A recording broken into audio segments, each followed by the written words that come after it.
Madame, Monsieur, bienvenue dans ce journal. Soutenir l'Union sacrée pour la nation pour permettre au chef de l'État d'accomplir ses promesses faites aux Congolais. C'est sur cet appel que le président de l'Assemblée provinciale du Nord Kivu a ouvert mardi la session ordinaire de mars. Une session qui s'ouvre sous une atmosphère sécuritaire inquiétante.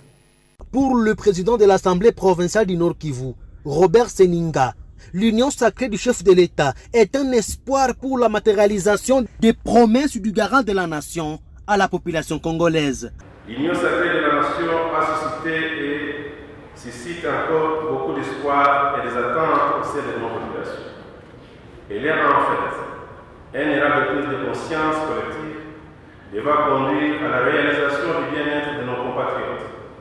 Elle est aussi une opportunité de poser les jalons décisifs du décollage du pays.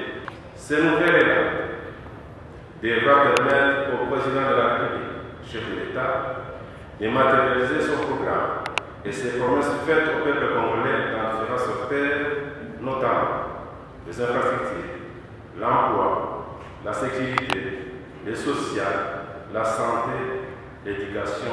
À en croire le numéro 1 de l'Assemblée provinciale, la population attend des pieds fermes le gouvernement de l'Union sacrée, que ce soit du côté élu du peuple ou de la classe politique en province.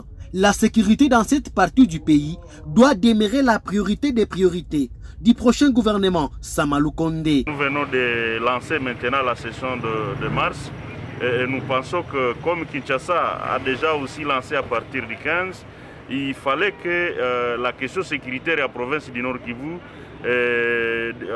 dans l'Ituri et aussi dans le maniement soit pris parmi les priorités des priorités. Il est impérieux que le gouvernement Samalou Kondé, attendu par le peuple congolais en général, mais aussi beaucoup plus par nous, le peuple nord-kivusien, que nous puissions avoir un répondant du côté du ministère de la Défense, mais aussi du côté du ministère de l'Intérieur, ce qui fera à ce que tous les problèmes, tout ce que nous avons comme problème, doivent être canalisés.